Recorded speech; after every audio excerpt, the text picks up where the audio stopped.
Christina07 Mix Vlogs. Ayan guys, share ko lang sa inyo itong aking mga mangga dito. Ayan, itong aking mga mangga, ito ay galing sa aking nanay. Ayan, binili ng aking nanay, ay binigyan ako guys. Ayan, hilaw pa ito pero ngayon nahihinog na siya. O, nahihinog na siya guys.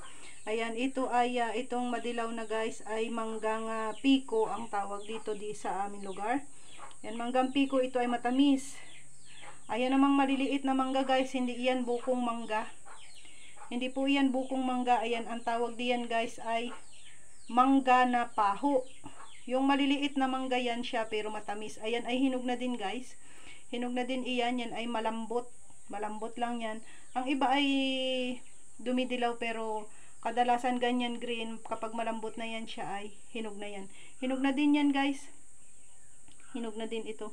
Ayan ang manggang paho. Ang liliit lang nila guys. Ang liliit. Yan ay malaki kasi yung buto nila guys. Malaki yung buto kahit ganyan sila kaliit. Tapos ay sipsipin lang yan sila. Sipsipin lang. Pero napakatamis niyan guys. Napakatamis niyan. Yung mga manggang maliliit na yan. Napakatamis. Ayan, ito namang madilaw na guys. Ayan, pasensya na kayo sa shadow. Ayan, nagsha-shadow kasi may ilaw andito to sa loob ng bahay. Excuse me.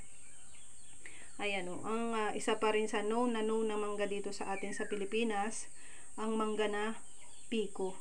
Ayan, mangga na piko.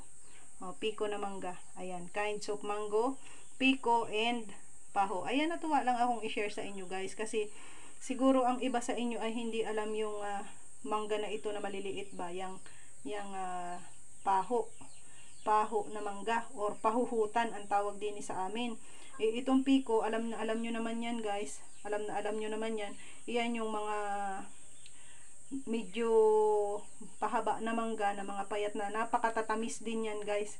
Napakatatamis din. So ayan o, dami. Dami nila. O ayan, thank you kay Nanay Bait.